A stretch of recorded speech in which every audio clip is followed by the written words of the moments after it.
to go to the moon in this decade and do the other things, not because they are easy, but because they are hard. Because that goal will serve to organize and measure the best of our energies and skills. Because that challenge is one that we're willing to accept, one we are unwilling to postpone, and one we intend to win.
Welcome to the report from Iron Mountain. This report is something you would never believe unless you read it. But you also have to understand the mindset of the government that requested it. And that is one of the most important features of this video. The objective was to determine accurately and realistically the nature of the problems that would confront the United States if and when a condition of permanent peace should arrive.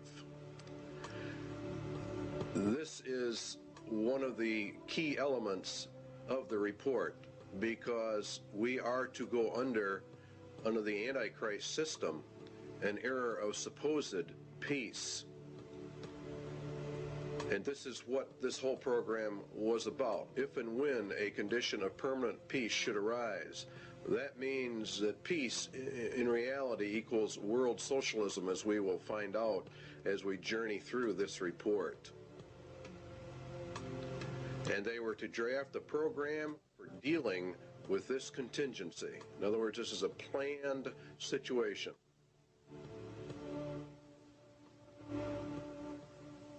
The program equals the agenda, and how do we control the people of America if we move to an era of peace? And not only just America, but the whole world at large.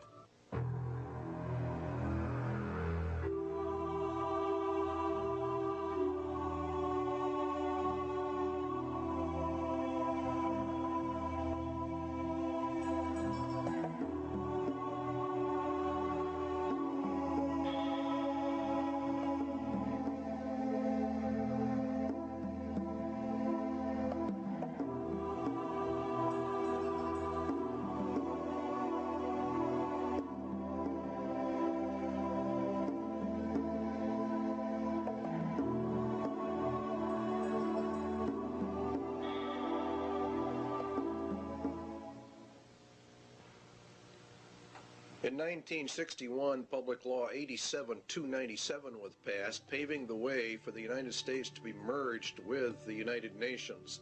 It's a very crucial law in that it disarms the American citizen in violation of the clear intent of the Constitution, which calls for our right to bear arms to maintain our free state.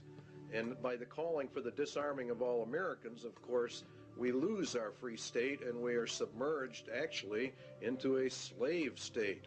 The disarming was to be done by a period of gradual disarmament, and as they were disarming, the United Nations would be built up with a powerful standing army. The evidence suggests a CFR-TC Bilderberg connection, the rich men of the earth, the merchants of Babylon, the killers of the just, according to the Holy Scriptures.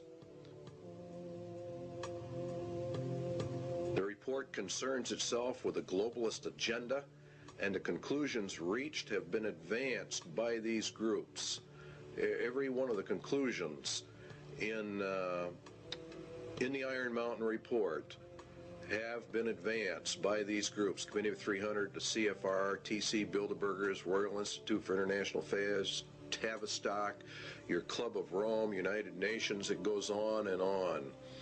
Okay, it began back in 1950, actually. These hearings began to take place in the United States, and the calls for a world government were actually held in 1950. Here's a resolution in Congress that was considered and called for testimony, and it says to provide a true world government through the adoption of a world government constitution.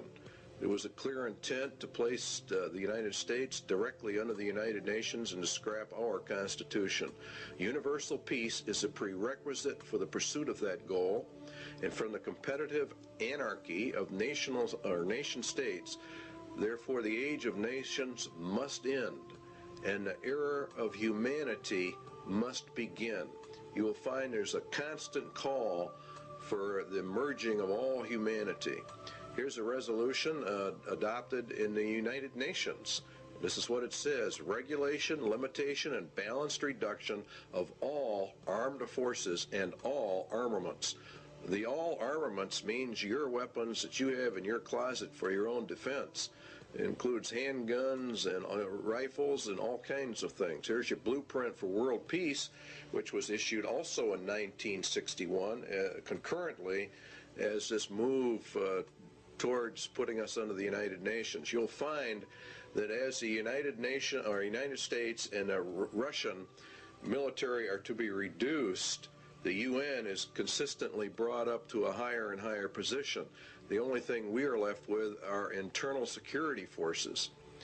Under the Freedom from War, this is a packet issued by the federal government to go along with 87-297. This can only be achieved, the merging and disarmament, through the progressive strengthening of international institutions under the United Nations and by creating a United Nations peace force. See, they want to progressively strengthen the international institutions, all of which come under the United Nations. We are to lose our sovereignty. This can only be achieved through the progressive strengthening. By creating a United Nations peace, which really means police force, to enforce the peace. This is what Daniel said, and by peace the Antichrist shall destroy many. He shall also stand up against the prince of princes, but he shall be broken without hand. And it was given unto him to make war with the saints, and to overcome them, and power was given him over all kindreds, and tongues, and nations. And all that dwell upon the earth shall worship him, whose names are not written in the book of life of the Lamb, slain from the foundation of the world. All right, back to the government report. The disbanding of all national armed forces and a prohibition of their reestablishment in any form whatsoever other than those required to preserve internal order and for contributions to a United Nations peace force. They are to bring the UN up to a point where no state would have the military power to challenge the progressively strengthened U.S. peace force, and all international disputes would be settled according to the agreed principles of international conduct. That's exactly what the Bible says. It was given unto him to make war with the saints and to overcome them, and power was given him over all kindreds, tongues, and nations. No one can make war with this final world entity. If you will study your scriptures out, you will find that the United Nations fulfills every parameter listed for the Antichrist system. And Public Law 87-297 has been updated. There are numerous updates. You will, if you go search them out, Public Law 101-216, for example, has been updated. Here's another one. I have today signed H.R. 1495, the Arms Control and Disarmament Amendment Acts of 1989. It authorizes the fiscal appropriations to get this thing underway. Now, the problem with it is the Bill of Rights in Amendment 2, the right to bear arms, a well-regulated militia being necessary for the security of a free state, the right of the people to keep and bear arms shall not be infringed. In other words, in reality, you cannot infringe that right in any way, method, or manner. The only way a people can remain free is to hold in their power the weapons necessary to secure their free state. This amendment deals with the international security of the United States from its own government. In other words, this amendment was to secure the people's freedom from their own government, from an internal government takeover. This right is not there so that you can go hunting or for the other excuses made. It is there to prevent the government of the United States from becoming a dictatorship by treason. In other words, by betrayal of the Constitution of the United States. Now, in order to merge the United States into the United Nations requires a total betrayal of the Constitution, which guarantees you a free state through the right to bear arms.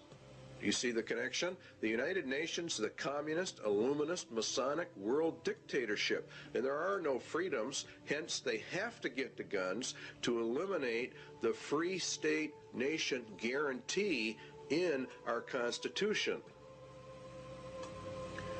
The Iron Mountain Report, then, is a report in reality on how to circumvent the Constitution of the United States. And in reality, it's a document of treason, of how the rich men of the earth are actually going to divert the attentions of the people away so that they can get this done. The guidelines given by the government for the Iron Mountain Report: 1, military-style objectivity; 2, avoidance of any value assumptions; and 3, the inclusion of all relevant data.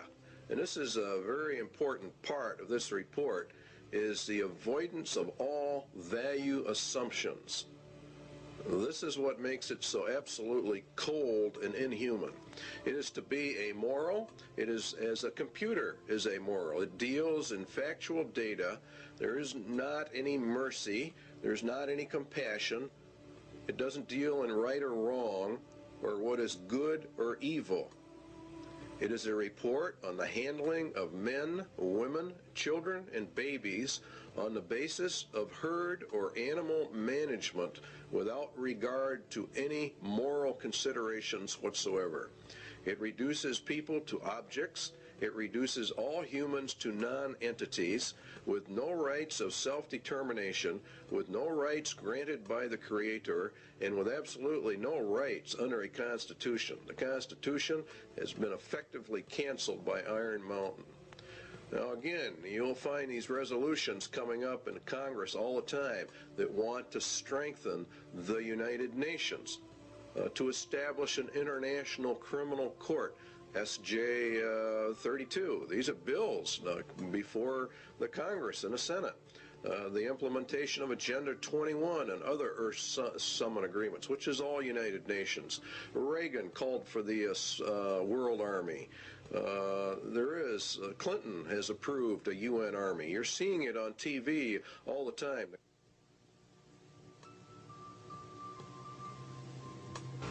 War is required, the glue of the nations, according to the Iron Mountain Report. Is war the scourge of the nations? It is said that war is merely an extension of diplomacy by other means. It is also said that war is necessary waste. But what is war? And why do peoples of the earth continuously fight and die? Why do millions of human families have a member or members that they have lost to this thing called war? What is the reality behind war? Does man have to fight wars, or can he develop a system of peace? And would the development of peace be worse than war itself? The Bible gives us some answers. The rest can be supplied by simple logic and deduction.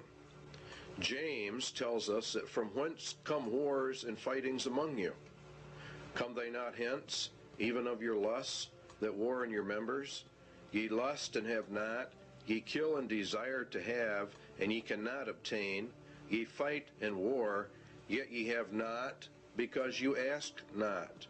Ye ask and receive not, because ye ask amiss, that ye may consume it upon your lusts.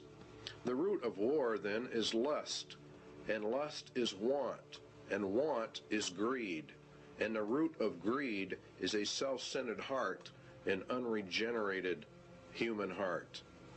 This is the key we need to explain war, and the Bible gives us many clues to why warfare is, and that in reality it can never be stopped. The root of the problem lies with the human heart, and the Bible says that the human heart is so desperately wicked that none can know it. Jeremiah says, the heart is deceitful above all things, who can know it? Paul says in Romans, the carnal mind is enmity against God, for it is not subject to the laws of God, neither indeed can be. Jesus was very emphatic that out of the heart of man poured forth all kinds of evil. The problem with mankind is then his evil heart. Evil because it is self-centered, and evil because it does not contain true love. The love within that it does have is hurtful or harmful, manipulative, self-centered, and filled with its own desires, according to the Lord. But we obtain other clues as well from the Scriptures as to the true reasons for war, and particularly in our day and age. James says, "Go to now, ye rich men, weep and howl for the miseries that shall come upon you. Your riches are corrupted, and your garments are moth-eaten. Your gold and your silver is cankered. The rust of them shall be a witness against you, and shall eat your flesh as it were fire. Ye have heaped together treasure for the last days. Ye have killed and condemned the just." Now let's run a little logic. Lust is the center of war, lust is greed, and greed is from evil, self-centered hearts. The Bible also says that the love of money is the root of all evil, or the height of all greeds. Lust then is greed, and the ultimate greed is an insane love of money, which brings with it power, which brings with it control over mankind. Thus the rich men of the earth are indeed in total control over money, and they have developed a system of economic controls well laid out in the Scriptures. If the rich men of the earth gain control over the planet via their Babylonian economic system, then they are the ones who are only powerful enough and rich enough to wage war, and they are the only ones who can develop the war machines that you are looking at on your television screen. They are the ones who can develop the weapons necessary for modern warfare. Iron Mountain agrees. The very title confirms the Bible. The title says that it is a report on the desirability and feasibility for peace. It was ordered by the rich men of the earth. Therefore, they themselves must be the ones waging the wars, and now they have elected not to wage wars, but have elected to do something else, because warfare is drawing to a close. It will have soon served its purpose. In other words, it is a deliberate effort to bring in another system, for the first system of war has almost accomplished the goals originally intended. Albert Pike was purported to have written a letter in which he outlines 3 world wars. Each had a specific purpose, and each had a goal. The last war, World War III, was to be fought to bring in an era of peace under Lucifer. It was to be fought predominantly between the United States and the Soviet Union, and it would come in an era of seeming peace when it seemed like everything was fine, everything was great. The Bible says that the Antichrist is a man of peace. He rides a white horse and has no war machine. There are no arrows in his bow. He is to usher in a period of peace after great wars. Iron Mountain is about this era of peace. Iron Mountain is a report to aid Antichrist in his rise to power. It is in reality a report from hell.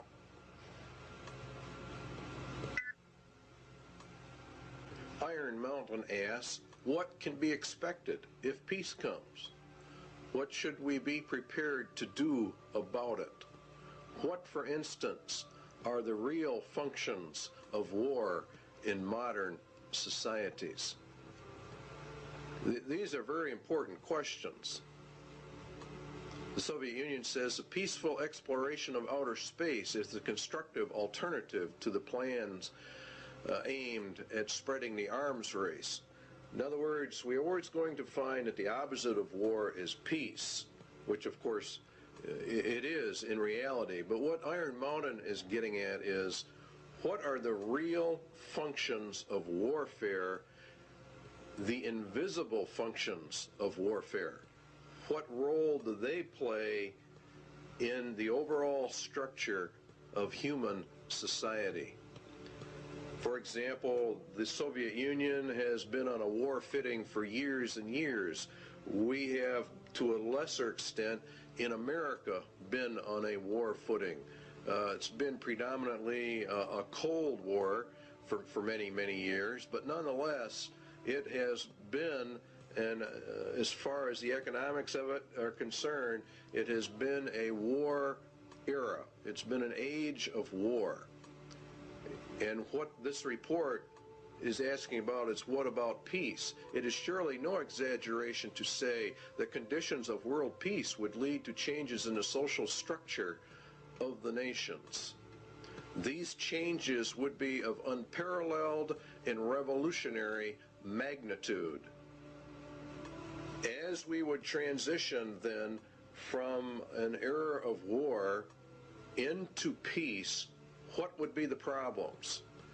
It is an incorrect assumption that war as an institution is subordinate to the social system it is believed to serve. What they're saying here is that nations wage war for reasons other than what they state.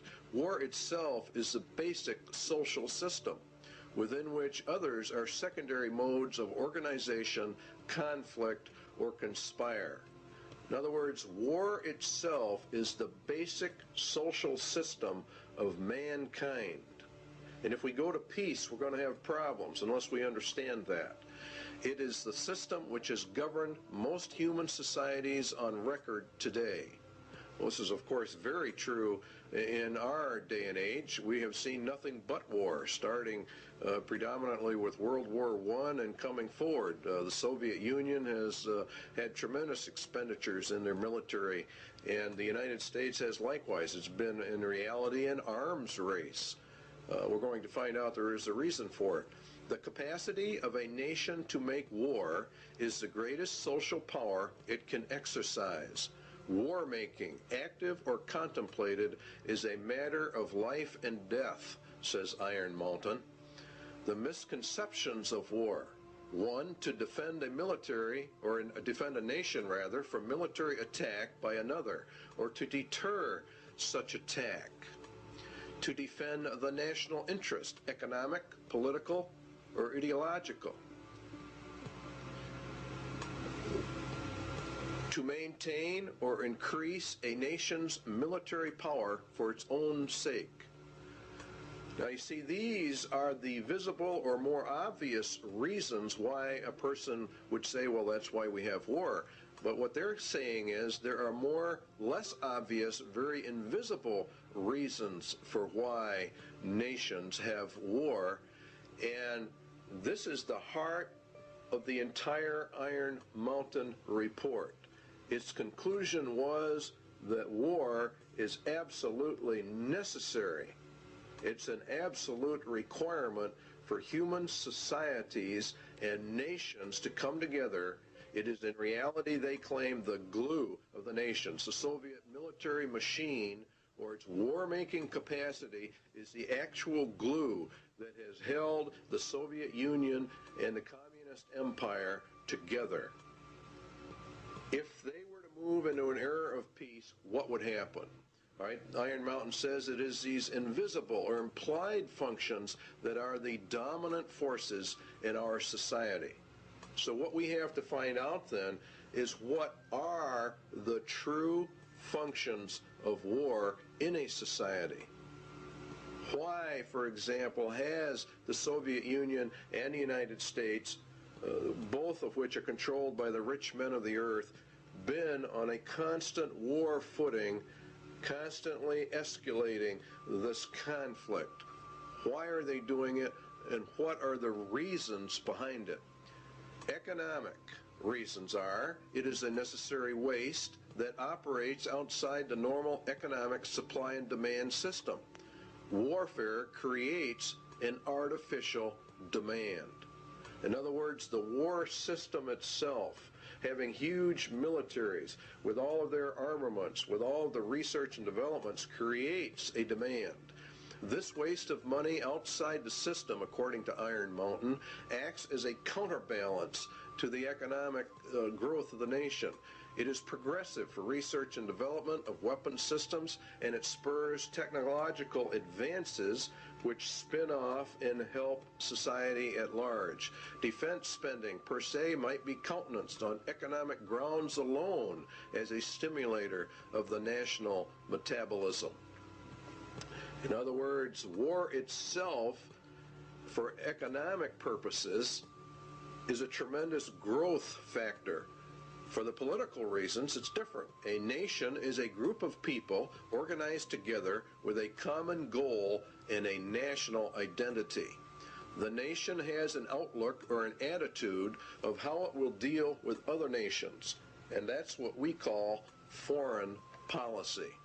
A nation's foreign policy, says Iron Mountain, can have no substitute if it lacks, or no substance rather, if it lacks the means of enforcing its attitude. In other words, if the nation is not strong enough, it doesn't matter what their attitude towards somebody else is. War is itself the defining element of any nation's existence vis-a-vis any other nation. War, then, equals nations because it is the glue of nations and what causes them to come together, and peace would mean the dissolving of the nations. The elimination of war implies the elimination of national sovereignty and the traditional nation state. Please understand the importance of that remark in Iron Mountain. It is the elimination of war that brings us to world government. The war system not only has been essential to the existence of nations as independent political entities, but has been equally indispensable to their stable internal development. Without it, the war system, no government has ever been able to obtain its legitimacy, or in other words, we could say its right to rule its society. War is the basis of that claim to rule, and it is therefore the glue that holds a nation together, according to Iron Mountain. The possibility of war provides a sense of external necessity without which no government can remain in power. The organization of a society for the possibility of war is its principal political stabilizer. All right, in other words, for the Soviet Union, they said that the American people were the enemy, and that gave them the glue which held the Soviet Empire together, which rallied the people to make such sacrifices so that we could build up this huge war machine. The basic authority of the modern state over its people resides in its war powers. Now that's another very important statement. Therefore, a substitute for the war system must be found in order to control the people and provide stability and legitimacy of government if we go into an era of peace. Now we know that the United Nations is to be that era of peace. So therefore what they are saying is we have to find substitutes for what war does, the invisible functions of war. We have to find a substitute for that if we are going to go to peace. Obviously, if the war machine is discarded, new political machinery would be needed at once. In other words, as they phase war out, they have to phase whatever they're going to put in its place in to control the people, to control the nation. This is an essential part of Iron Mountain. Until the substitute for war, is developed, the continuance of the war system must be assured to maintain the stability of its internal organization of power. In other words, we have to keep the war system going in order to remain in control. Keep war until all substitutes are in place and running so we don't lose our rulership. In other words, those that are in power are going to remain in power. They've got to figure out a way to do that. So they're going to de-escalate the war system as they bring in a peace system. And the peace system is going to radically alter our societies. What substitutes for war are there? Well, it has to be a universal threat of equal magnitude as that of World War. The immediate loss of life and the immediate thought that blood is going to be shed. It has to be credible, and it must be accepted by the vast majority of the population of any given nation, or in reality, the whole world, if they're going to bring in global peace. Credibility, in fact, says Iron Mountain, lies at the heart of the problem of developing a political substitute for war. We must emphasize that one must be found of credible quality and magnitude if a transition to peace is to ever come about without social disintegration. In other words, really what they're saying is a nation would self-destruct without an external threat of some type. It is more probable in our judgment that such a threat will have to be invented rather than developed from some unknown conditions. That means exactly what it says. They're going to invent a system to accomplish this.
An effective political substitute for war would require alternate enemies. In other words, we have to find an external threat that's essentially very large. It may be, for instance, that gross pollution of the environment can eventually replace the possibility of mass destruction by nuclear weapons as the principal threat to the survival of the species. In other words, they're going to bring the environment up to a point of global threat. Poisoning of the air and of the principal sources of food and water supply is already well advanced, and at first glance would seem promising in this respect. It constitutes a threat that can be dealt with only through social organization and political power. But from present indications, it will be a generation to a generation and a half before environmental pollution will be sufficiently menacing on a global scale to offer a solution as a substitute for war. In other words, we replace the war threat with an environmental threat. Now you know why the environment is on the TVs and the media constantly. A generation is about 30 years, so it'd be about 1991 that this would be brought up to a global scale. It is true that the rate of pollution could be increased selectively for this purpose. In other words, what they're going, you could selectively find areas where you could deliberately increase the pollution to get this threat in motion a little quicker. It is true that the rate of pollution could be increased selectively. In fact, the mere modification of existing programs for the deterrence of pollution could speed up the process enough to make the threat credible much sooner. In other words, let's have the governments drag their feet on pollution controls or the enforcement of pollution controls. And around the world, that's exactly what we have seen, a matter of foot dragging on the areas. One would then perhaps get the concept that this was all deliberate. Allow pollution to deliberately get worse until it can be manipulated by the controlled media into a world crisis. A global crisis has to be developed. Al Gore, Vice President, very timely book. Perhaps coincidentally, he wrote the book called Earth in the Balance, Ecology and a Human Spirit. It's a modern version of Iron Mountain in the ecological field. And in reality, it's quite an interesting book. You should go out and buy a copy of it. The world government organizations are pushing this. Climate crisis, Emergency Earth Rescue Administration. The people of the earth have a new common enemy, which requires an emergency worldwide campaign. You see, and we have to abandon our armaments to join in a common cause for survival. What did Iron Mountain say? It had to be a threat to the survival of the species.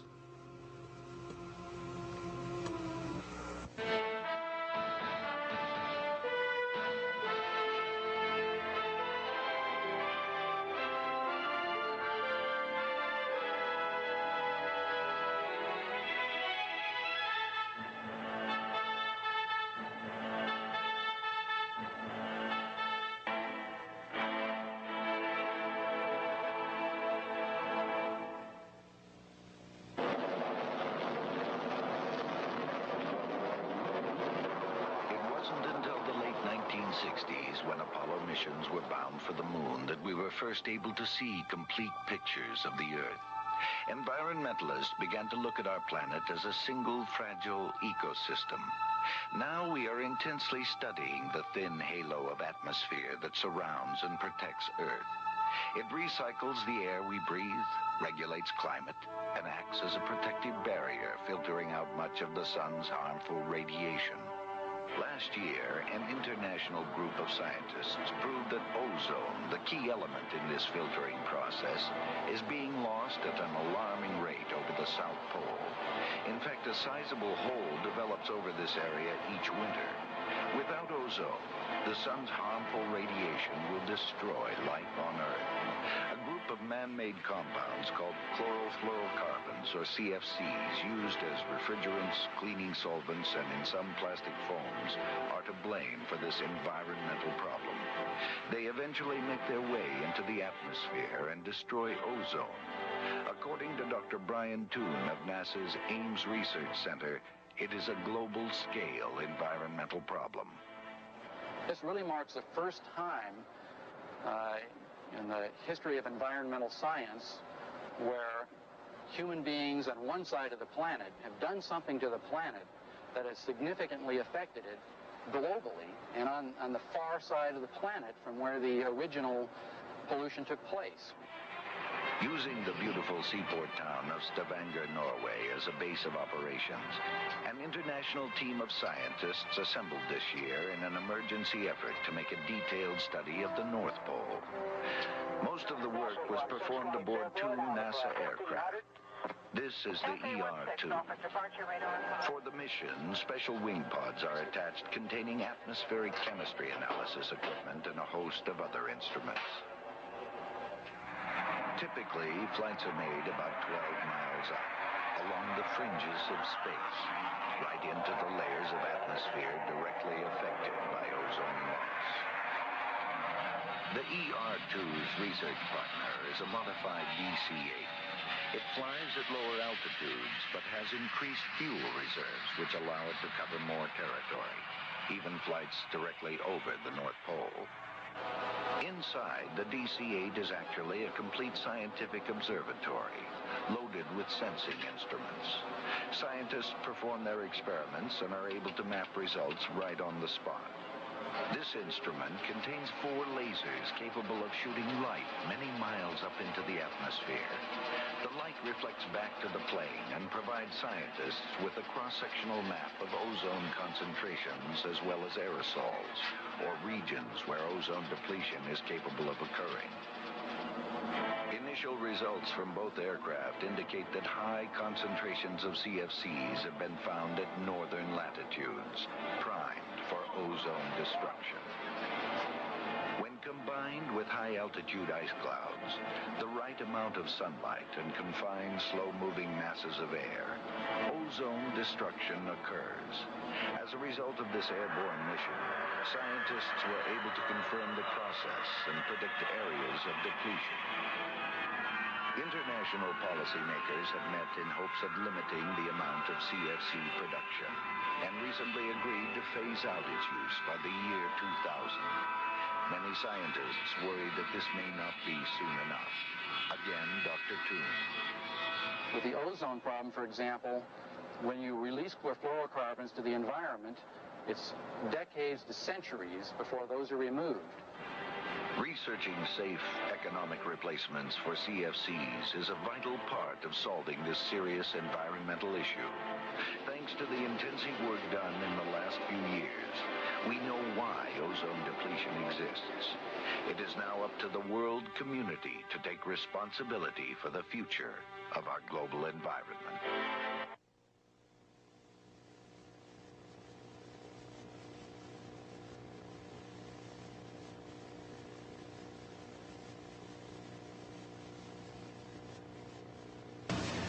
Landsat satellites continue to orbit the Earth 14 times a day. From their 570-mile-high vantage point, they return images like these taken over rich California farmlands. Telltale red images indicate vigorous vegetation growth. The state of California is using Landsat imagery to inventory and map its irrigated cropland. Ecology, the balance of nature, is important to all life. One of the tools we can use to monitor this balance of nature on Earth is the satellite. Satellites can be used to observe our planet from a high vantage point. A NASA film called Remote Possibilities tells the story. From far out in space, the Earth appears serene and beautiful, displaying no hint of our crowded planet's many problems.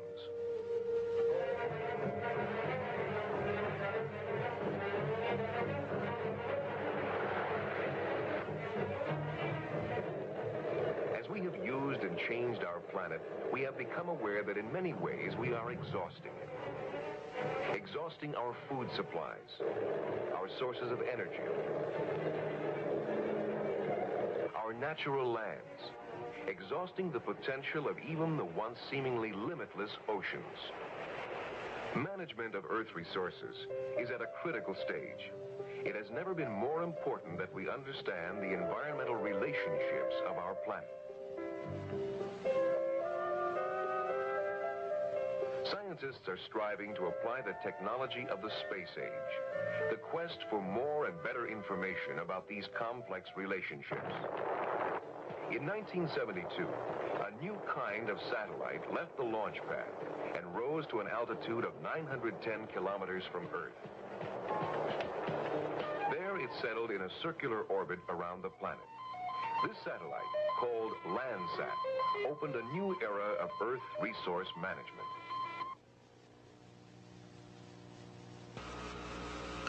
One substitute for war has then been found. The Iron Mountain agenda is being carried out. The objectives of the EcoScan? Well, the UN will end up with control over all the land, and ownership of the land will be held by the rich men. There is arising a crisis of worldwide proportions involving developed and developing countries alike, the crisis of the human environment.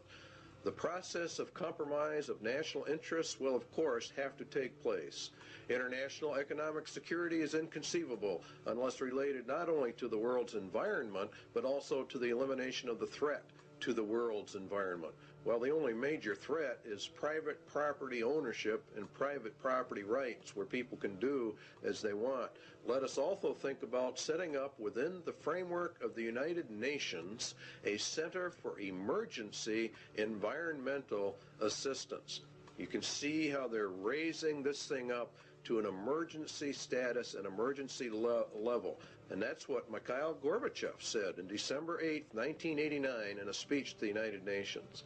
The United Nations will be the controller of all the lands in the world through their various ecological, environmental organizations that they are in the process of setting up. In fact, the Rio Earth Summit was for that specific reason. Now, it's owned by the rich men. That's who owns the United Nations. That's who actually runs it. Eco foundations of the World Wildlife Fund, Heritage Trust, Nature Conservancy, etc. There's a lot of them, and you have many UN organizations. And the rich men of the earth sit on the boards of directors on all of these groups. These groups are buying up huge chunks of private land for conservation, they say, and to preserve the earth. And of course, all of it is to be owned by the rich men. And what they cannot purchase by normal means will be taken under zoning controls, DNR regulations, or other land grab means via governmental authority and regulation. All land will be under strict eco-controls because, after all, we are now involved in the middle of an eco-emergency, and it's nothing but a scam. It's really a debt for land swap is another part of it. The international bankers loan and control the monies to all the countries, and through interest have driven them into huge debt status. The debt of the United States is in the trillions. The bankers then come forward with a new plan. They will take the nation's land, and then they will cancel the debt of that nation. It is called a debt for land swap. This land will be held by a World Conservation Bank, owned, of course, by the rich men of the earth. They will then own all the land, all the resources, all the food. They become the absolute masters, and all the people become the slaves. It's a perfect scam. It's a perfect system. Because the eco threat is now global, then obviously it can only be controlled by a global authority. And guess who that is? Why, of course, it's the United Nations. Now, the eco scam is being pushed by every organization that's involved in the environment. Even Time magazine ran an article on the endangered earth. It's being put in all your children's school books, all of their study books, about the crowding of human life, about how we have such an ecological crisis, an environmental crisis, and unless we all do our share, why, the whole world is just going to disintegrate and the entire population of man will be eliminated. That's according to them. It's very interesting that Daniel said of the Antichrist that he shall divide the land for gain. In other words, he takes over all the land and divides it up amongst these various foundation groups. And that's exactly what's happening.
It has been hotly argued that such a menace would offer the last best hope for peace by uniting mankind against the danger of destruction by creatures from other planets or from outer space. Experiments have been proposed to test the credibility of an out-of-the-world invasion threat. It is possible that a few of the more difficult to explain flying saucer incidents are of this nature. The thrust of the second threat is to unite mankind against a common enemy. The escalation of the UFO mystery requires careful media control. The threat must also dovetail into the agenda for a one-world government. Everything that Iron Mountain proposes in all of their substitutes will lead into a one-world government. And that is the whole nature of it. There has been a tremendous amount of interest in UFO activity. Many, many books have been written about it. The average Christian, I believe, probably poo-poos the whole subject, but we believe here at CIA they're making a tragic mistake when they do that, because the Bible does mention some things that would tend to imply very strongly that UFOs are in fact real and will be a latter-day occurrence, just before the end and just before the return of Jesus Christ. As you can see, here's a book for Christians, UFO, End Time Delusion. It is part of the grand delusion that God is going to cast down upon man for the rejection of Jesus Christ in the end. There have been many books written about the government's cover-up of the UFO experience, and that the United States government knows exactly what is going on, and we would agree with that from the viewpoint of the scriptures, that the people of the world, the governments of the world, the highest levels of the powers that be, know exactly what's going on when it comes to the UFO mystery. They do because their mind is controlled by Satan, and he is the author of all of this. It's part of the grand delusion in the end. And there was war in heaven. Michael and his angels fought against the dragon, and the dragon fought and his angels, and prevailed not. Neither was their place found any more in heaven. And the great dragon was cast out, that old serpent called the devil and Satan, which deceived the whole world. He was cast out into the earth, and his angels were cast out with him. Now Satan was cast down to earth, and we were to observe it from here. It would appear as though he came down from heaven. For as the days of Noah were before the flood, they were eating and drinking, marrying and giving in marriage, until the day that Noah entered the ark. Now Jesus said, so shall it also be.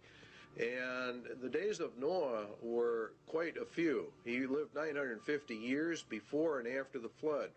He was there when men began to multiply on the face of the earth, and daughters were born unto them. And the sons of God saw the daughters of men that they were fair. Now, the book of Enoch gives us some information about that. It happened after the sons of men had multiplied in those days, that the daughters were born to them, elegant and beautiful. And when the angels, the sons of heaven, came down, you see, they took wives, each choosing for himself, whom they began to approach and with whom they cohabitated, and teaching them sorcery and incantations. And the whole situation is one where these were literal fallen angels that came down and mated with the daughters of men, and they produced a race of giants, according to the book of Enoch. And many ancient writings give this interpretation to the sons of God mystery of Genesis 6. And what is interesting is that they said they would return. Now the Spirit speaketh expressly that in the latter times some shall depart from the faith, giving heed to seducing spirits and the doctrines of demons. Now, the word seducing comes from the word planos, which, if you do a word study, comes all the way back to where we get our word planet. Could it be that the interpretation is, in the latter times, some shall depart from the faith, giving heed to impostors from other planets? That would be the most literal translation, and that is also exactly what is happening. These impostors are actually demons pretending to be from outer space. It is part of the grand delusion.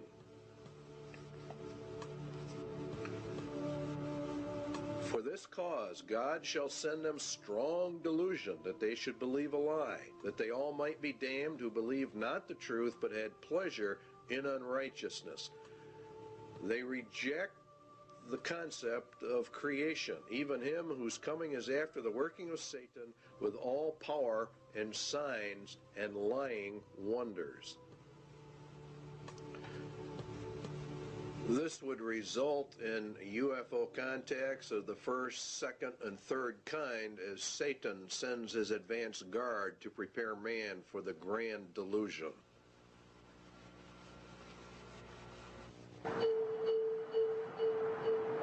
On the surface of an average planet, circling an ordinary yellow star, an advanced intelligence searches the skies for evidence of life.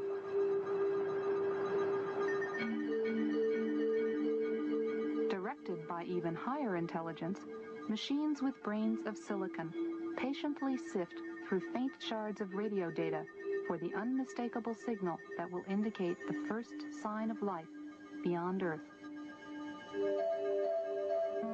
Now plans for the most sophisticated SETI search ever focus on the Goldstone Deep Space Communication Complex in California's Mojave Desert.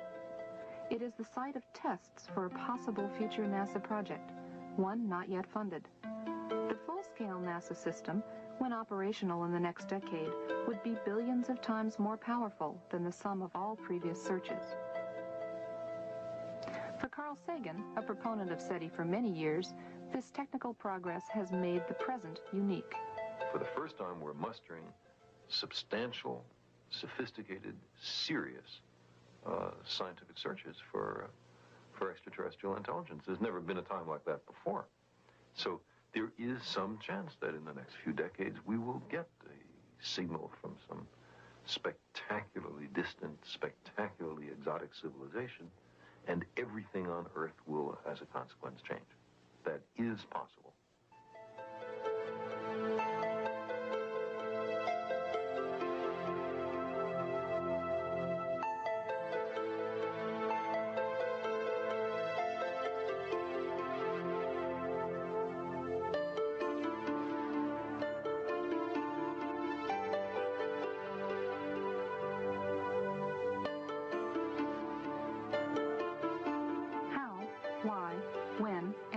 To search for life beyond Earth has been debated for centuries.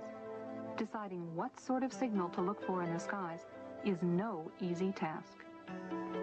NASA's proposed search focuses on radio, a portion of the electromagnetic spectrum where nature produces the least interference for any intelligent signal. The plan is to use existing radio antennas and combine them with advanced computer hardware and software specifically designed for the task. Signal processing equipment suitable for SETI is constantly becoming more powerful and more efficient, but also cheaper and smaller than ever before. SETI pioneer Frank Drake came up with a way to organize our developing knowledge and current ignorance. SETI scientists often use what's called the Drake equation to illuminate the necessary conditions for contact and to provide a rough estimate of the number of other civilizations. The existence of other technical civilizations depends upon astronomy, how planets form, comparative planetology, biochemistry, the role of intelligence in evolution, technology, and the fate of technical civilizations. So SETI becomes a way to test our theories of the origin and evolution of the universe and the place of life within it. There are several keys here that we want to look at as we keep Iron Mountain's report in mind. The two primary keys are that evolution is an accepted fact and ETs are now accepted at the highest levels of government. We believe that the SETI program is camouflage for what is really going on, or the contact reports that have been gotten out from the government under the Freedom of Information Act are in fact cover for the SETI program. But the two, we believe, are going to merge in the end and introduce mankind to the aliens, who are in reality demons and Satan's advanced guard. The movies that are produced are very important. Satan plants a seed, he waters it, then he sits back and watches it grow, and then he reaps the harvest. And the harvest, of course, is the loss of millions upon millions of men. The Day the Earth Stood Still was produced many years ago, but it's a very, very important film in that it planted the seed. The Day the Earth Stood Still said that war must stop, peace must be enforced, and world government is a requirement to get all of this to happen.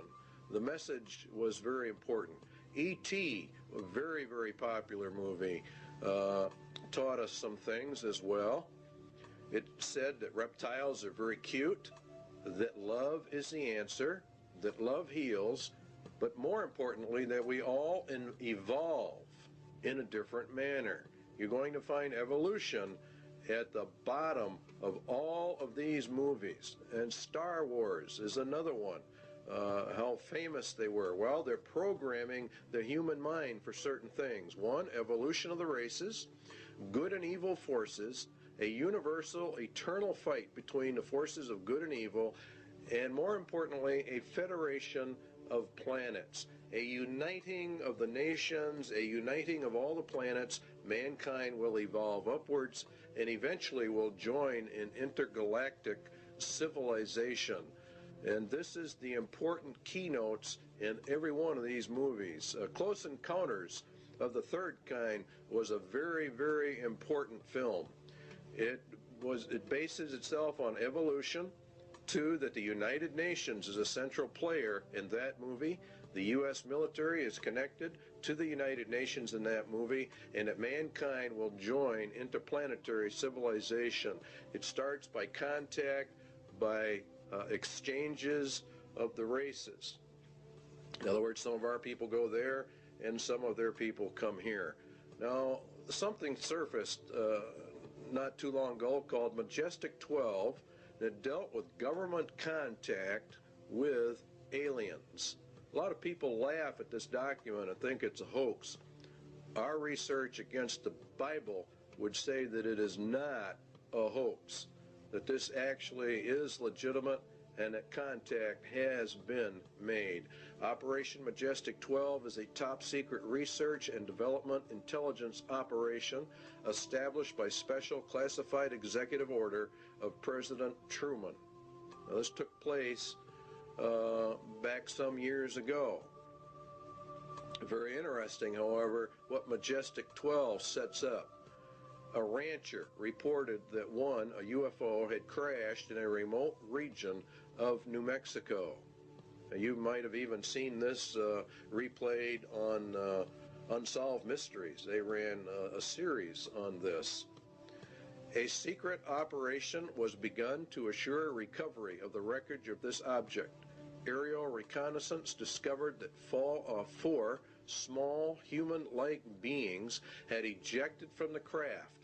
All 4 were dead. News reporters were given the effective story that the object had been a weather balloon. They are discounting the UFOs to the public while they gather the evidence secretly. The biological and evolutionary, there's your key, processes responsible for their development has apparently been quite different from those in Homo sapiens. Evolution is then a proven fact insofar as the government is concerned. They have accepted evolution as an established fact. The aliens then did not evolve as we did. This is the very basis of the grand delusion. It's creation versus evolution. Evolution is essential for the grand delusion because men reject the creation of the world and people by Jesus Christ. So it's very important you understand that evolution is the keynote. The ultimate intentions of these visitors is completely unknown, the report said. But if you read the Bible, you will know they are demons, and you will know they are the advanced guard of Satan, and that they are setting up the world for its final ruin and taking of people into eternal hell. UFOs are real. There's no question about that they are real. The only question is what are they? And if you take the evidence of the scriptures, definitely we believe here at least that they are the sons of God returning just exactly as they said they would, in all the occultic literature talks about this. Now there is an area out west called Area 51, Groom Lake. There's also Tonopah. There are several areas from which Project Red Light was developed. It's a top secret testing program for alien technology for defense purposes. This is very interesting that a lot of this stuff is being leaked right at this moment as we get into this. A congressman said, "I have no comment as to what is going on in Area 51. That was Congressman Harry Reid, and he went out there to visit the area because the Air Force had made a land grab, and he went out there on behalf of his constituents to find out why. It is said that President Eisenhower signed a treaty with actual aliens in 1957. The swap was they could take our people for experimentation, and we would get technology in exchange. In other words, the aliens come to Earth, we take their technology to build our defense mechanisms." Now, a lot of people think this is ridiculous, but if you read what it says about Babylon the Great, the nation, it gets all of its technology from Satan. Satan is the one that gives them the power. And this is why the United Nations is being brought up. And this is why the United States is so deeply involved. In exchange for technology, the U.S. government agreed to allow the aliens to abduct humans for experiments. And this accounts for the large number of abductions reported all over America. This is part of the grand delusion, which has evolution at the root of it. Now you have actually two options. All of the leaks of this type of information are disinformation, where it is real and the aliens really are here. The Bible evidence would be that it is real, the aliens are here, and that they are the advanced guard for Satan. He's programming the human race for this delusion, and it's based upon evolution. The sons of God of Genesis 6 have returned, as they said they would in occult writings. And Jesus said, as it was in the days of Noah, so would it be again. And that's when the sons of God came down. So therefore, the agenda of Iron Mountain for external threat number 2 has been and is being carried out. Scientists are even going to the UN now to find out how are we going to answer these aliens from our SETI contacts at NASA.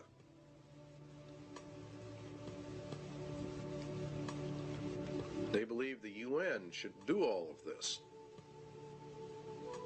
And so you see it elevates the United Nations to power. And this is very important. It's part of the Iron Mountain agenda.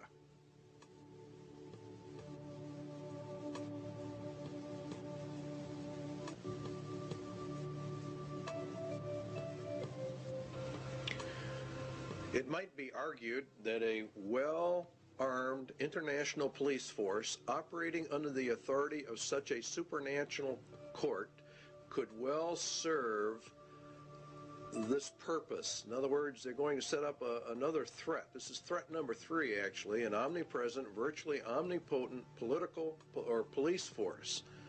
It's an international police force.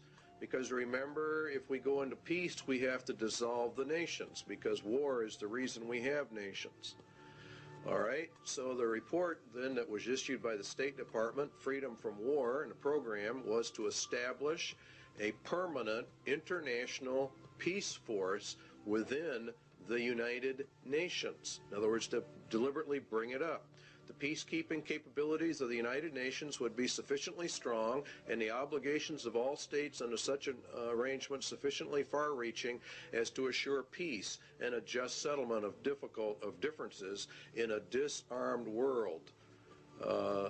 They're going to use the United Nations to keep the peace. In other words, a world government, which is exactly what Daniel talked about and Jesus talked about, and it is very deadly. During stage 2, states will develop further the peacekeeping processes of the United Nations to the end that the United Nations can effectively suppress any threat or use of force by anyone, and that would include the American people. It's going to be omnipresent, and it's going to be omnipotent in its ability to handle. And this is what Revelation says, who can make war with the beast? Remember that the U.S. and Russia are to have their internal or militaries turned over to the United Nations in this 3-stage process, and we end up with the UN in total control of the world, a global entity, precisely as Daniel and Revelation talk about. It's and Jeremiah and Isaiah refer to it as, of course, Babylon. And this process, of course, emerges bringing out the United Nations as the final end-time global ruling entity, which the Bible refers to as the apparatus of the Antichrist, or we could say the Antichrist system. And that is why it sits in New York City, the big city. On the wall in the Security Council is a phoenix. That picture you're looking at right there is in reality the phoenix bird, which is to grow up out of the old world order. America is to be patrolled by Russian, Belgian, Irish, and Colombian and Venezuelan troops under this plan. UN troops are already on U.S. soil, and it won't be very long before these sites that you're seeing right here are going to be very commonplace in the United States. And if the American citizens resist, they are simply going to be liquidated according to the Bible. This power will come to pass. They've laid their plans well, and God has ordained it and allowed it, and is allowing it to happen. And so it's, in reality, here in America, it's a judgment against the United States. There are many books written about a United Nations peace force, so this is not anything we're making up. They come in under the UN Charter. And the last part of it, this principle of non-interfering in a nation shall not prejudice the application of enforcement measures under Chapter 7. In other words, the United Nations claims that it doesn't really want to get involved in internal national affairs, but the opposite is in reality the truth. Chapter 7 deals with action with respect to threats of the peace, breaches of the peace, or acts of aggression. And it's the Security Council itself that determines the existence of a threat, breach, or act of aggression. And it can even walk in under the threat, or it's a possibility that we might have problems. And they determine the existence of any threat to the peace. So they can come in, if they choose to, on very fragile grounds, which is exactly what they did in Somalia. Should the Security Council consider that measures provided in 41, which are more economic, I don't know exactly what word to use, but sanctions, I guess, is the best word to cover it. If that doesn't work, if economic sanctions do not work, then they can resort to military powers. And they can use whatever they have to maintain or restore international peace. Now, Psalm 2 says that the kings of the earth set themselves, and the rulers take counsel together against the Lord and against his anointed. Where do the rulers of the world meet? They meet at the United Nations, and this is where they take their counsel together. And the United Nations is, according to the Bible, anti-Christ, anti-God to its very core. It is, in fact, the substitute for God and Christ on planet Earth. They intend to take it for themselves. The fourth beast shall be the fourth kingdom upon earth, which shall be diverse from all kingdoms, and shall devour the whole earth, and shall tread it down, and shall break it in pieces. And the 10 horns out of this kingdom are 10 kings. Now, it's a diverse kingdom. The United Nations is not a kingdom, and it's not a nation. It exists solely by treaty power, by an arrangement of nations itself. Excuse me. The United Nations is to be brought up to full global power with an army so powerful that none can fight against it. That's the entire plan, and that is exactly what the Bible talks about for the end times.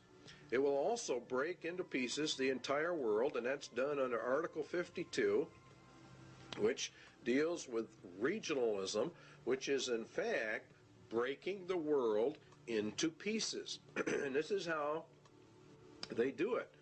They actually subdivide the world into 10 regions. That came out of the Club of Rome, and here are the regions on the TV screen. Region 1, of course, is North America, and it's Region 1 by virtue of the fact that North America, and particularly the United States, is the primary power behind the United Nations, enabling this to happen. The United States itself is broken down into 10 federal regions. We have global regions, and now we have national regions. And in our country, they are simply called federal regions. And we're moving, in effect, from elected officials to appointed officials to non-elected bureaucrats who are appointed. Now, each region has different states in it, and the number of states varies with each particular region. Then each state is subdivided up into its particular regions. Many times it falls along county lines, many times it doesn't. Overlapping all of it is, of course, grids that keep getting smaller and smaller, which is the reason why thousands or millions, actually, of Americans are getting address changes. They're going under the United Nations grid system, which divides the world into tiny pieces, which is exactly what Daniel said. They can get it right down to your house number. In fact, they can get it down to about 10 square yards of turf.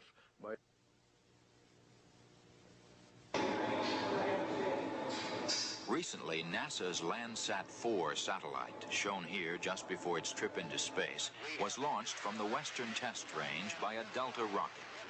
This Landsat is the fourth in a series of NASA spacecraft designed to continuously collect accurate information on Earth's resources. More than 100 nations will make use of the information gathered by Landsat 4 in land use planning, mineral exploration, and agriculture. Landsat project scientist Dr. Vincent Solomonson described a new instrument on the satellite called the Thematic Mapper. In urban planning, the Thematic Mapper will be very effective.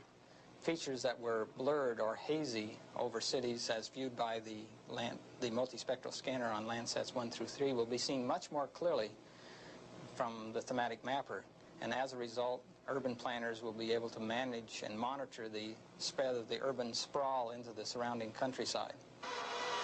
The major receiving and processing facility for Landsat data is located at NASA's Goddard Space Flight Center in Greenbelt, Maryland. After completing its 3-year mission, Landsat 4 is designed to be retrieved by the space shuttle. Okay, standing by for up-telemetry command reset. So what we have are 10 federal regions. We have 10 federal regional councils, which are miniature Washingtons, in each federal capital. We're being regionalized, and pretty soon there won't be any such thing as counties or states. So what we're doing is we're going from county and state control to total federal control, and then the federal government's losing its control to the United Nations. This is globalism. This leads to the federalization of our police or the security forces within the United States. And this is really in total violation of the constitutional implications, but they're not paying any attention to the Constitution. The internal security forces are not your peacekeeping, UN peacekeeping troops. The peacekeeping troops are there to put down actual revolutions and wars. The internal security forces are there more for crime control and the rounding up of people. Predominantly, the MJTF police will be the national police force. And this is George Bush and Clinton and the rest of them have continuously pushed this arms control treaty because they have to disarm us in order to make this thing work. If you will recall, we discussed that in the constitutional crisis. The MJTF police means multi-jurisdictional task force police, and it removes all citizens from local, county, and state protections that you had under the law. And they're just abolishing all of this. And the MJTF police mission, we believe, is the house-to-house search and seizure of people. It's made up of National Guard units, state and local police, convert street gangs as needed into deputized police. House-to-house search and seizure, separation and categorization of men, women, and children as prisoners in large areas. Now you have to understand that in order to liquidate the millions of people that Jesus Christ says are going to be liquidated, they have to plan this out long before it happens. 1965, they started the Office of Law Enforcement Assistance. Then came in 1968 the Omnibus Crime Control Act, which converted the OLEA to the Law Enforcement Assistance Administration. They called, in turn, in 1971 for a regionalized police force. In 1971, an advisory commission on intergovernmental relations issued a pamphlet called M67, which called for a special multi-county and interstate police force. In other words, the merging of all police forces into one federal group. The LEAA in 1973 made calls for the elimination by merger of small police forces. This is exactly what Germany did under Hitler. All dictatorships have two common characteristics: general confiscation of guns in order to prevent internal rebellion, and the establishment of a national police force to enforce the edicts of the dictator. We are following Nazi Germany almost to the exact letter. Carter issued an executive order 12-148, and he established a federal emergency management agency known as FEMA. FEMA absorbed the LEAA and became the primary control organization for internal security of the United States in an emergency. They're gearing this thing towards an emergency. That emergency is going to be World War III, and it ushers in this whole system. FEMA has many interesting programs: Rex 82 Bravo, Rex 84 Alpha, Helix 2, Rex Alpha, Night Train, Cable Splicer, Garden Plot. These are all martial law training exercises. The plan is to bring America under martial law. We believe they know the American people would never accept this system except an external emergency were given. The UN system, remember, is a martial law military system. Under the executive orders of FEMA, mandatory registration of all people, including babies and children in the United States, at the United States Post Office. They have boxes in them. We already know about it. They're marked for emergency use only. The primary one here to look at is 11,000, seizure of all civilians and work brigades, which is in reality slavery, and includes the rights to split up families as well. In essence, what will happen in America is going to be worse than the communist revolution in Russia. This plan provides the basis for the deployment and employment of military resources, including National Guard personnel, for civilian disturbances. So Iron Mountain external threat number 3 has been and is now being implemented. An omnipotent police force. Next on the list is the space program as an economic substitute for war.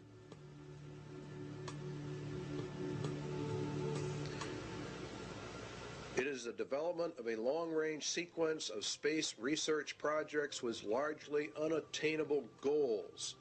It's a nearest modern equivalent yet devised to pyramid building and similar ritualistic enterprises of ancient societies. We choose to go to the moon in this decade and do the other things, not because they are easy, but because they are hard. Because that goal will serve to organize and measure the best of our energies and skills. Because that challenge is one that we're willing to accept, one we are unwilling to postpone, and one we intend to win, and the others too.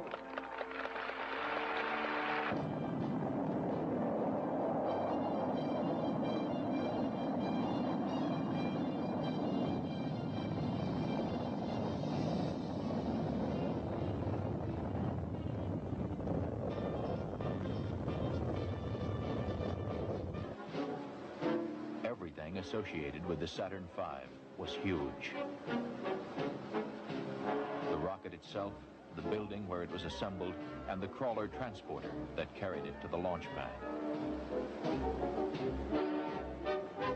The fully loaded Apollo Saturn V was 363 feet tall. Its main engines alone generated 160 million horsepower, and its fuel pumps pushed fuel to the engines with the force of 30 diesel locomotives. As Saturn V lifted off Launch Complex 39 for the first time, it weighed more than 2,800 tons.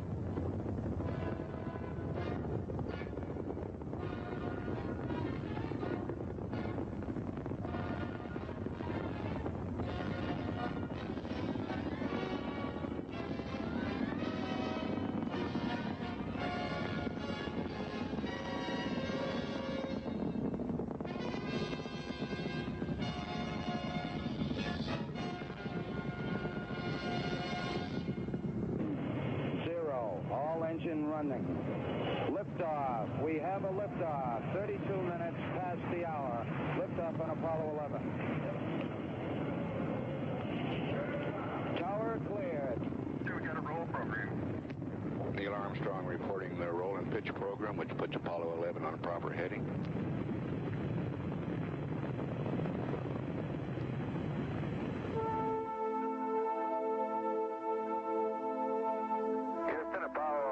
Calling you on the high gain. How do you read? Over. Roger, loud and clear on the high gain. Eagle, you're looking great. Coming up 9 minutes. We're now in the approach phase. Everything looking good. Altitude 4,200. Houston, you're a go for landing. Over. 40 feet down, 2.5. Picking up some dust. 30 feet, 2.5 down. Straight shadow. 4 forward. 4 forward, drift into the right level. 20, down a half.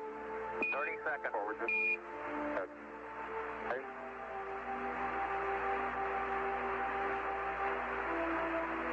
Contact light. Tranquility Base here. The Eagle has landed. That's one small step for man, one giant leap for mankind. Across the country and around the world, the Apollo 11 crew were welcomed back as heroes.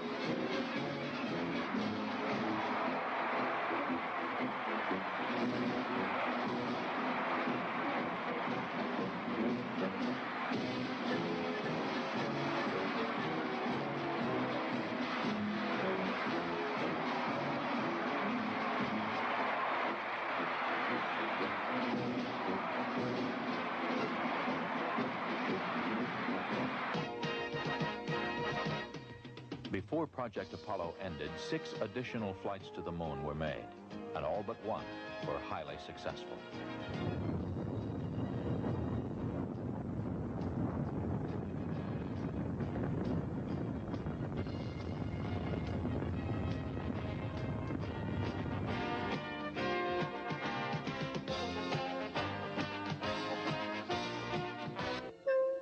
Then ASTP, Apollo-Soyuz Test Project, a joint endeavor between the Soviet Union and the United States. the mission called for a mutual docking and crew exchange to develop the necessary equipment for international space rescues.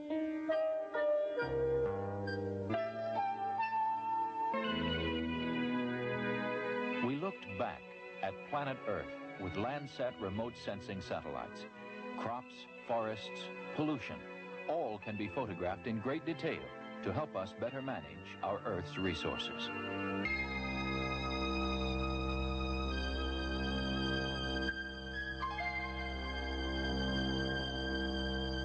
As of now, 2/3 of the planets in our solar system have been explored, and by the end of this decade, we will have explored most of the rest, including Uranus and Neptune. Space Shuttle 5, the first operational flight. 2 commercial communications satellites were hauled into orbit, one for satellite business systems and one for Telesat of Canada. Their deployment was a complete success. Did you get it? You don't have it, obviously.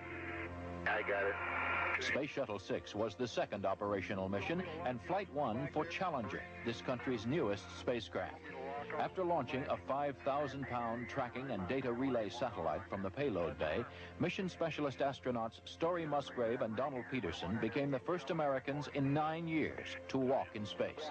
Practice needed for satellite repair work. Due for my massive article. Historically, the space program has proceeded in a building block fashion. And toward that end, NASA has begun looking at the next logical step, a possible future space station, a permanent presence in space. The station would serve as a scientific and technological laboratory, as well as an operations base from which satellites could be serviced and large structures assembled. One of the highest priorities is to develop a clear understanding of a station's proper role in the total space program, so that if and when it is proposed for development, the station will be a truly significant national asset, one that would ensure continued American preeminence in space. The space program in general and the shuttle program in particular have gone a long way to help our country recapture its spirit of vitality and confidence. The pioneer spirit still flourishes in America. In the future, as in the past, our freedom, independence, and national well-being will be tied to new achievements, new discoveries, and pushing back new frontiers. We must look aggressively to the future by demonstrating the potential of the shuttle and establishing a more permanent presence in space.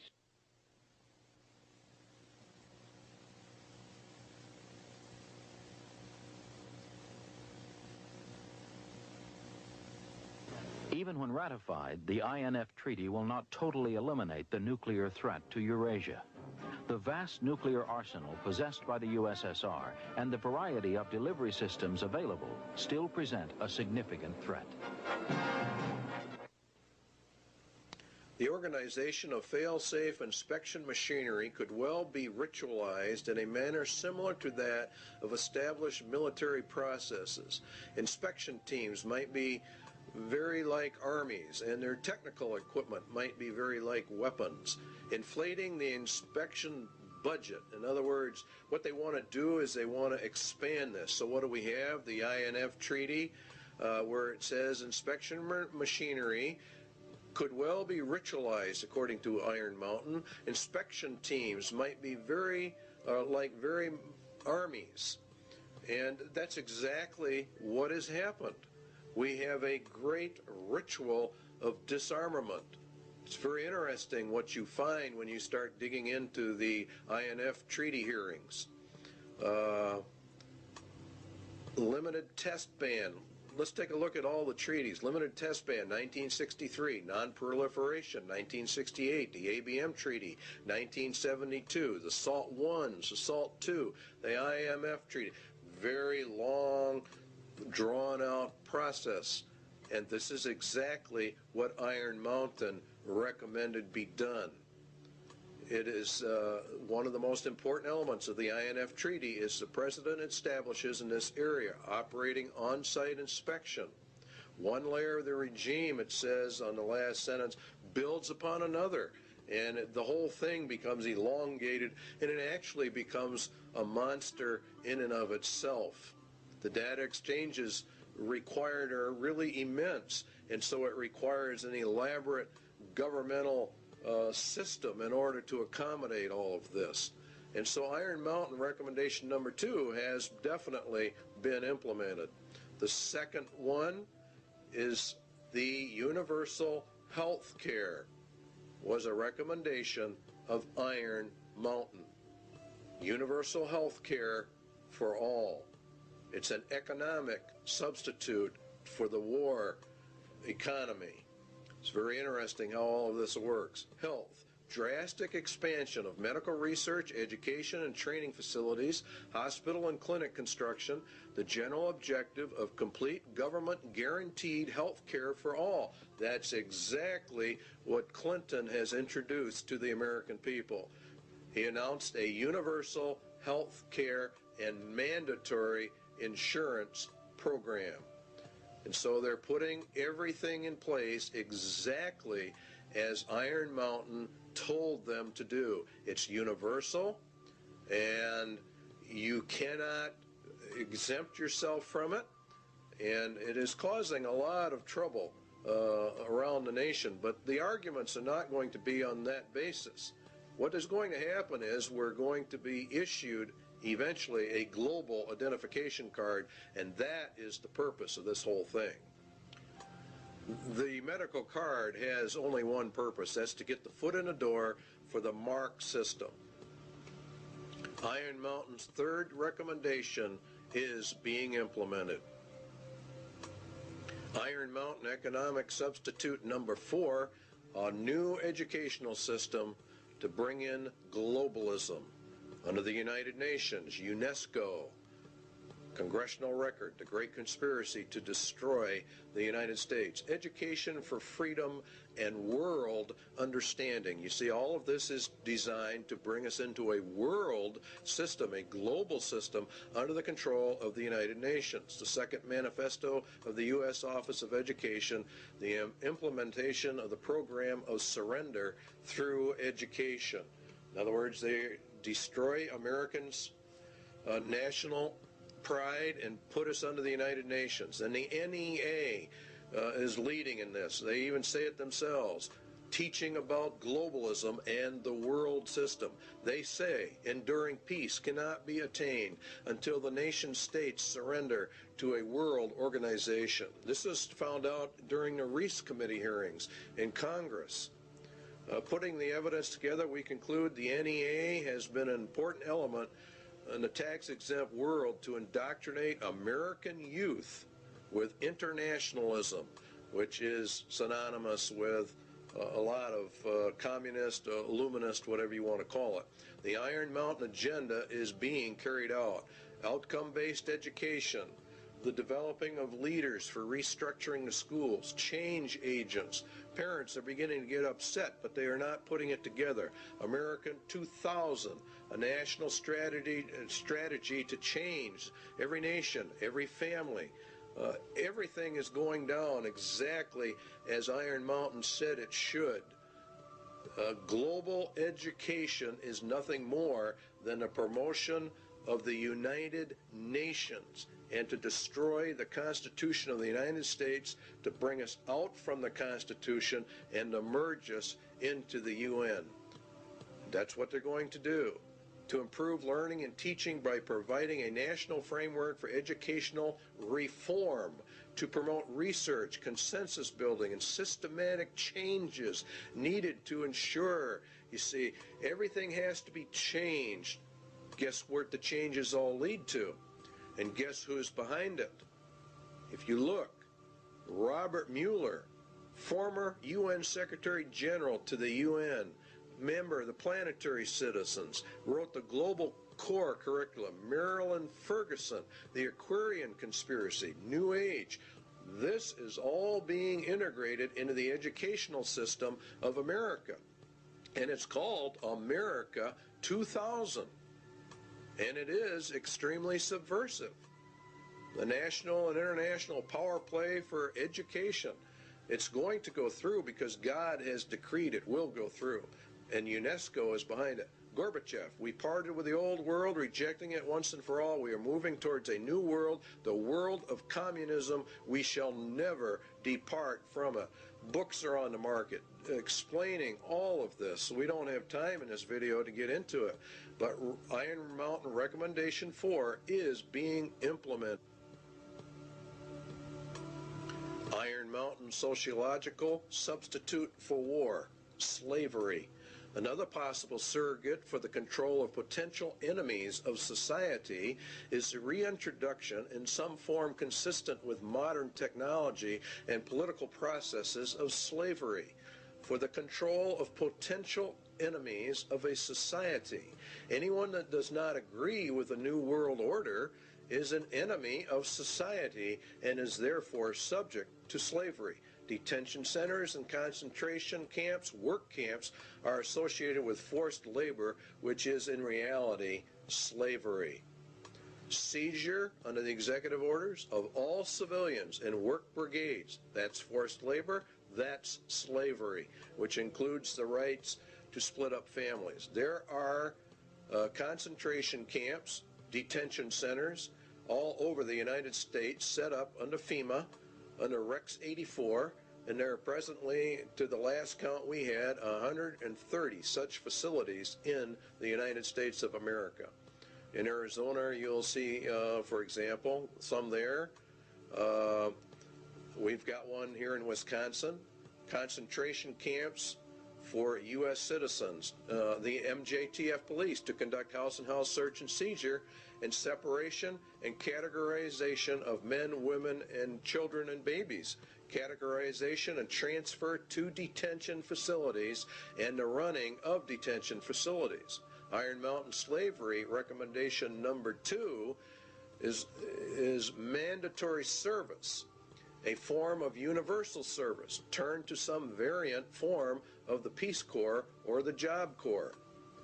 It is entirely possible that the development of a sophisticated form of slavery may be an absolute prerequisite for social control in a world of peace. Now, this is just incredible when you really stop and look at what they're actually saying in relationship to biblical prophecies. Remember, Jesus said they're going to round you up and kill you. President Clinton has authorized boot camps for young offenders. Is this the beginning of a larger scale for social reorientation like the communists do? America 2000, the national plan that's going into our schools, requires mandatory community service. There are calls going out all the time. Bush and Clinton have called for mandatory community service for all youth, up to, say, 2 years, mandatory service. You can serve in the service or some other place, but you are going to serve. So the substitute for war is being implemented. Iron Mountain Sociological Substitute for War number 2 is called blood games. Game theorists have suggested in other contexts the development of blood games for the effective control of individual aggressive impulses. More realistically, such a ritual might be socialized in the manner of the Spanish Inquisition and the less formal witch trials of other periods for the purposes of social purification, state security, or other rationale both acceptable and credible to post-war societies. Inquisitions, witch trials for the purpose of social purification, state security, which is the key one. Such a ritual might be socialized. In other words, they make it into a big social event like the Inquisitions were. We saw part of that beginning to unravel when we watched the Branch Davidian invasion and subsequent massacre of David Koresh and his group. A lot went down at Waco that very few Christians understand. David Koresh, the Branch Davidians, were demonized by the national media. First of all, they were tried, judged, and executed in a social ritual in total violation of every right guaranteed under state and federal constitutions. The Waco massacre followed all points of ritualized killing. They were a cult. It was for social purification, and therefore they deserved what they got. Their compound was raided by federal assault groups when in fact there was no evidence of any crime having been committed.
Yesterday's action ended in a horrible human tragedy.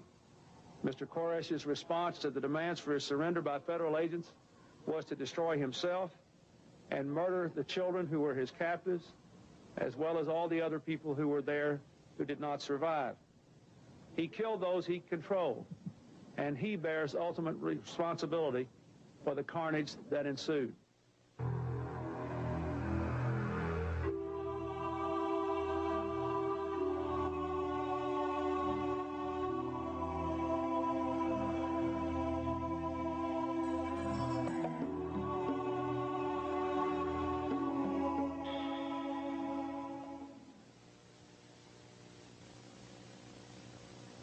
In the papers before I was going to go to court. They called me the white supremacist and all that.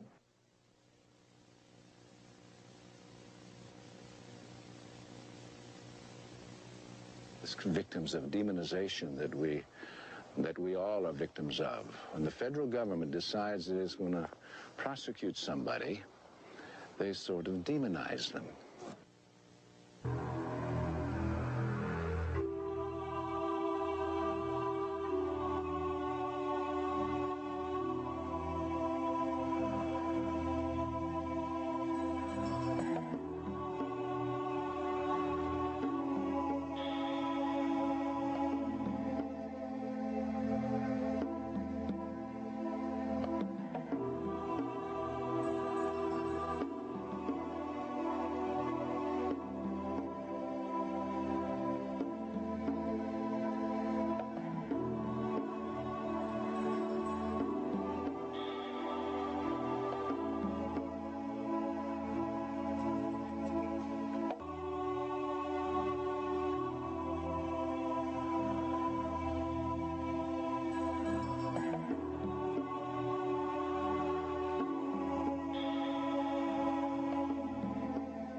Began to ring out. Well, do you want to give your federal agents that leeway to just say when they kill American citizens that things just went wrong? We just have a mother here dead, we have a little boy dead, and that just things went wrong.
Weaver trial, it was admitted by federal agents that they had been ordered to kill the Weavers regardless of any threat family members posed to government personnel.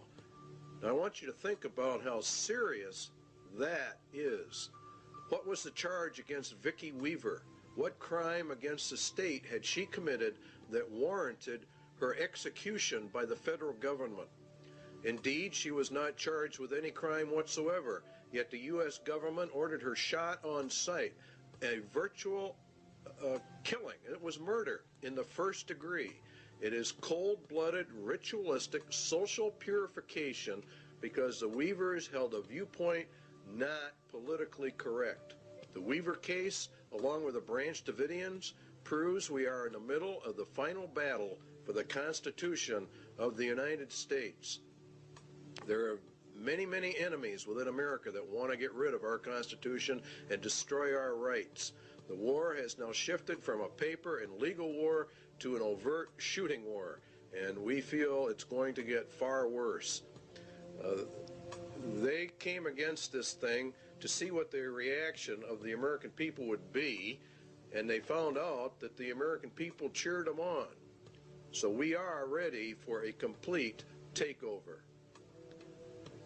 Spotlight put out a small publication on FEMA in case of emergency. Executive orders, Blueprint for Dictatorship, also is one of their publications. Now, an executive order is issued by the President of the United States. It does not go through the Senate or the Congress. He merely issues it. It's put in a federal register, and within 30 days it has full effect of law, and nobody passes upon it. Now, that's fine, and he has some rights to do that, but not contrary to the Constitution of the United States. FEMA developed national security emergency plans for the regulation of immigration, nationals of enemy countries, plans to implement laws for the control of persons entering or leaving the United States, develop intergovernmental and interagency law enforcement plans and counterterrorism programs to interdict and respond to terrorism incidents in the United States that may result in a national security emergency. To interdict and respond to terrorism incidents in the United States. Now, this is a key that they're beginning to use. Under the new Crime Control Acts, particularly under the Crime Control Bill number 8, which is now before the Congress, a protester can be charged with terrorism. And this paves the way for the government to declare all those who oppose the New World Order as terrorists, and therefore imprison them, because you will be a political dissenter. To develop law enforcement plans to respond to civil disturbances. These people know perfectly well there's going to be major disturbance when this thing finally comes in. So they want all bases covered by law. So that's their rationale. They will legally be able to do this. You don't think it's going to happen. This is exactly the executive order issued by George Bush to quell the Los Angeles riots. L.A. went under martial law. Very few people understand what that means, but it means, in essence, that the Constitution in Los Angeles was totally suspended. And it says in there that units and members of the armed forces of the United States and federal law enforcement officers will be used to suppress the violence. In other words, they're federalizing everything, and that's what happens under martial law, and to restore law and orders. They can also call up members of the National Guard.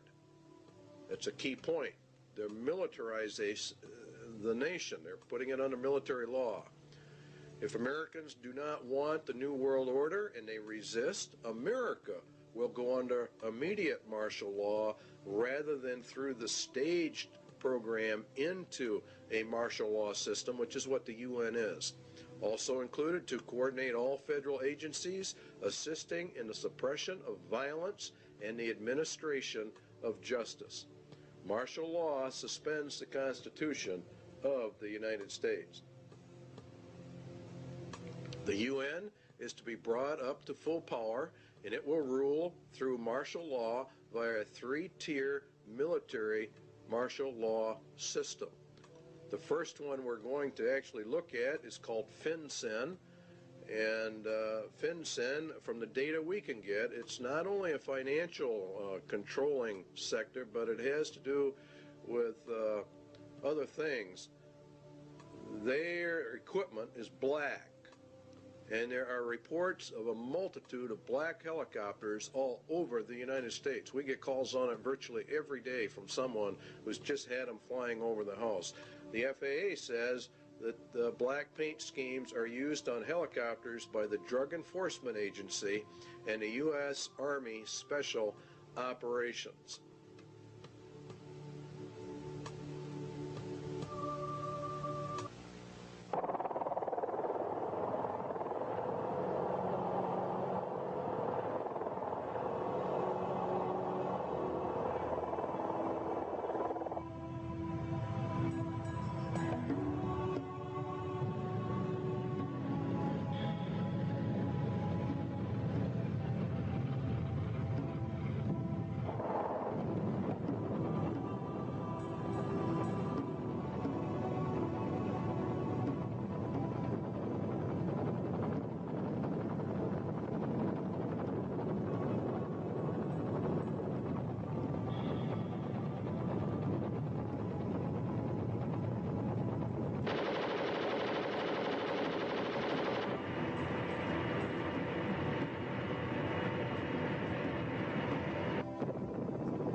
Here is a map of FinCEN locations in the United States, and these are confirmed, they claim. We have not been able to verify it. We're bringing this to you strictly unverified for troop deployment locations in the United States of America. There's been a fairly consistent reporting in Montana of UN combat groups. They are in reality the top tier in the UN system, and entrance to the U.S. was by presidential executive order 11-1190 signed by President Bush, and there are many battle group locations, and there are many multi-jurisdictional task force police, which are the third tier or the lowest on the UN police force. And it is in reality, from what we can gather, is the federalization of the police forces in America and putting them in reality under the United Nations command, which we go under. And that would be for the detention centers, concentration camps for dissenters are part of this overall system for the roundup of people. Now, one of the largest ones is in Alaska. The Alaskan camp is the biggest, being over 1 million acres, and it's located just outside of Fairbanks, according to reports, and it's serviced by a spur line called the Alaskan Railroad. That's very interesting because under the emergency orders under FEMA, one of the railroads that gets activated and falls under their control is the Alaskan Railway. And so we're beginning to find out that all of this goes together. The Alaskan camp was purchased under a mental health bill, and of course you have to understand that they are using mental health as one of their primary methods of warfare. The Iron Mountain recommendations for an inquisition for social purification are also confirmed by the Lord Jesus Christ. Then shall they deliver you up to be afflicted, and shall kill you, and you shall be hated of all nations for my name's sake. This is predominantly a move against Christians and Jesus Christ. And he shall speak great words against the Most High, and shall wear out the saints of the Most High, and think to change times and laws. See, that's exactly what they're doing right now. They're changing all the laws. And it was given unto him to make war with the saints, and to overcome them, and power was given him over all kindreds, tongues, and nations. And in Revelation 17, and I saw the woman drunken with the blood of the saints, and the blood of the martyrs of Jesus. And this is actually, you're going to find out, has much to do with the United Nations. Iron Mountain substitute for war blood games has been, in effect, implemented and is being carried out. Ecological, considering the shortcomings of war as a mechanism of selective population control, it might appear that devising substitutes for this function should be comparatively simple. In other words, war kills off some people, and so now we have to have an ecological substitute for that function, and it really boils down to total population control. Current trends in warfare, the increased strategic bombing of civilians, and the greater military importance now attached to the destruction of sources of supply as opposed to purely military bases, strongly suggests that a truly qualitative improvement is in the making. In other words, as we phase down the war system, there's probably going to be one great last one in their plans to really reduce the world population.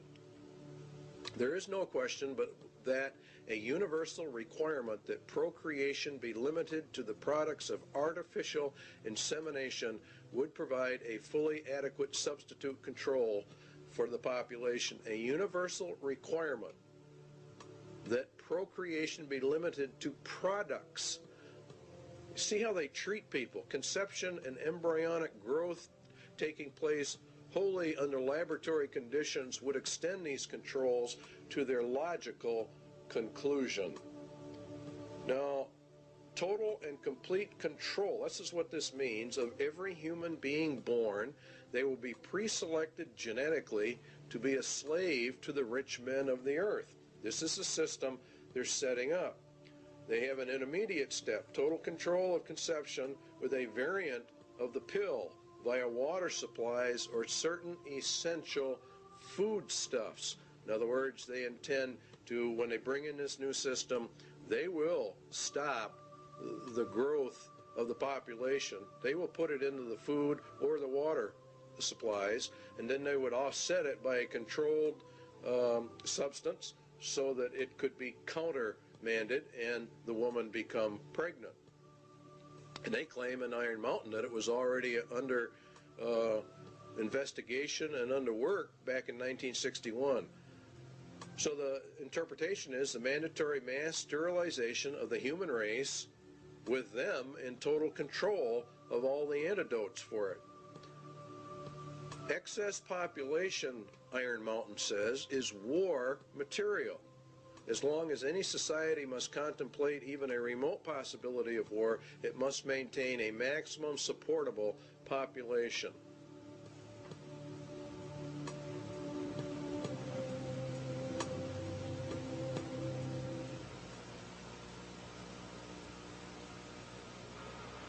When the auditor finally gets his hands into the balance sheet. I suggest, therefore, that this be sold not through a democratic process. That would take too long and devour far too much of the funds to educate the cannon fodder, unfortunately, which populates the earth. We have to take almost an elitist program that we can see beyond our swollen bellies and look to the future in time frames and in results which are not easily understood or which can be, with intellectual honesty, be reduced down to some kind of simplistic definition.